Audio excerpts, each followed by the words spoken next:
Welcome to AI Podcast. Today we're digging into PlanLLM, an AAAI 2025 paper on teaching models to plan steps from video. So like going from a before picture to an after picture and asking, what sequence of actions gets you there? Exactly. The quick takeaway is this. The authors fine-tune a language model so it doesn't just recognize a fixed list of actions, it actually writes out the steps in its own words and uses that to make better plans. And it beats prior methods on standard benchmarks. Nice. Who's behind it? Lead author Dejie Yang, with Yang Lu's group at Peking University. They've got a project page and code you can browse too. All right, set the stage for me. What's the core problem here? It's called video procedure planning. You show the system frames from the start state and the goal state. Then it has to propose the steps in between. Think raw vegetables on the counter as the start, hummus in a bowl as the goal. The model should say things like peel the garlic, add chickpeas, then blend. Sounds straightforward to describe, but what was holding people back?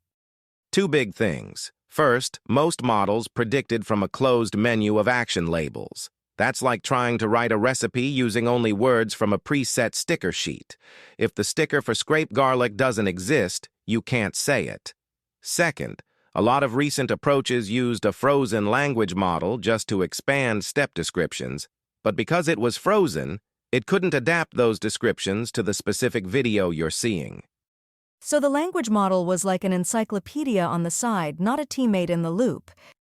Right. PlanLLM turns the language model into a teammate you can refine.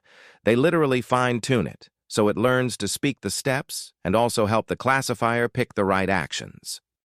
When you say refine the language model, what does that look like under the hood? Think of three pieces working together. First, a vision backbone reads the start and goal frames, and a text encoder holds richer, LLM expanded descriptions of possible steps. Second, there's a bridge module that maximizes mutual information between the video side and the text side. If you like metaphors, imagine a matchmaking layer that keeps pulling together video cues and step descriptions that belong together and pushing apart mismatches. They implement that bridge with a cue former, the same style you see in Blip 2. So it's aligning the visual hints with language in a shared space. Exactly. Third, a trainable language model like Vicuna 7B in their setup takes those fused tokens and actually generates step captions in free form. That's the open vocabulary branch, and the hidden states from that branch flow back to the classic step decoder, which still predicts from the label set. The language model's sense of semantics refines that decoder, so the closed set predictions get better too. I like the 2-for-1 design.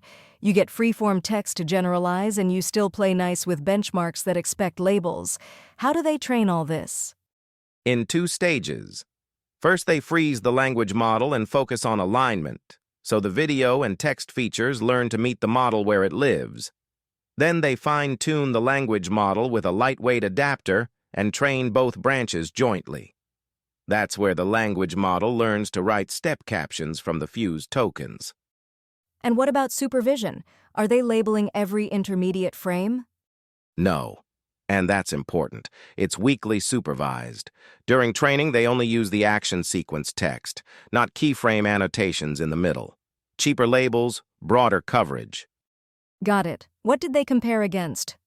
A mix of older visual planners and newer language-infused methods. Datasets are the familiar trio in this area: Crosstask, Coin, and NIV. And the metrics span a strict success rate that requires an exact match, a step-by-step accuracy that cares about order, and a set-based score that doesn't. And performance-wise? The simple story is consistent improvements.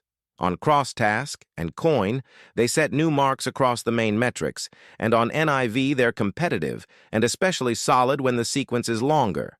The gains are clearest on the stricter, order-sensitive measure, which suggests the plans aren't just containing the right ingredients, they're in the right order. That fits the intuition that a trained language model should be better at narrative structure, which in this case means temporal order. Exactly. They also show cross-dataset generalization. Train on one, test on another, and the model holds up better than prior work. That's the benefit of the Open Vocab branch being grounded in visuals. Do they do ablations to show which pieces matter? They do. Each component helps on its own, but the best results come from the combo, the mutual information bridge plus the trainable language model, and the two-stage training beats a single stage and beats keeping the language model frozen. Okay, let me stress test a couple of ideas. When they say open vocabulary, how do they evaluate that? Because benchmarks still want labels. Great question. The model writes step captions in natural language. For scoring, they encode those captions and retrieve the closest label names from the dataset's list. It's a practical compromise, but it means evaluation is still anchored to a fixed label set, which can understate the benefit when the model's wording is right but not identical. So if it says crush the chickpeas instead of blend chickpeas, you might be semantically fine but dinged by the label mapping. Exactly. It's the classic problem of translating free-form language into rigid categories. Any other caveats we should flag? A few. First, compute and reproducibility.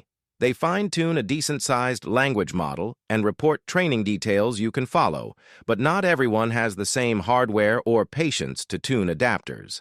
Second, part of the pipeline relies on LLM expanded descriptions of steps, and prompts can introduce variants. They do provide features and code, which helps.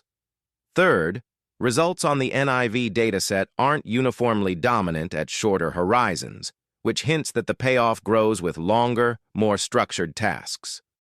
And this is still offline evaluation, right?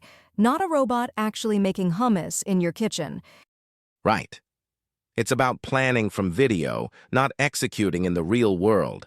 The bridge to robotics is promising but not automatic. You'd still need to ground these steps in skills and control. Let's circle back to intuition. If I'm explaining this to a teammate over coffee, what's the mental model? Picture a GPS for procedures.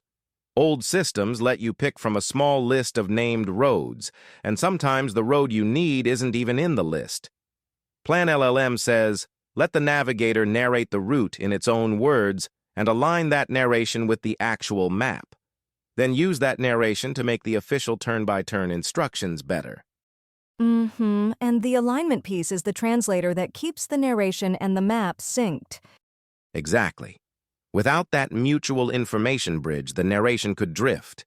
With it, the language model's plan is pulled toward what the video actually shows.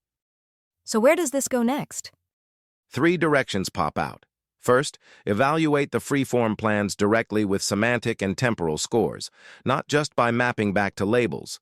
Second, plug the plans into embodied agents and see if long-horizon execution improves. Third, push on efficiency, like smaller models or better parameter-efficient tuning, so more labs can reproduce the results. All right, give me the one-sentence takeaway. PlanLLM shows that a language model you can actually tune, plus a strong vision language alignment layer, makes procedure planning both more expressive and more accurate. Right, and it does it in a way that plays well with today's benchmarks while nudging the field toward truly open-world planning. That's the show. If you want the details, check the author's archive page and the GitHub repo. Thanks for listening. This was AI Podcast, and we'll see you next time.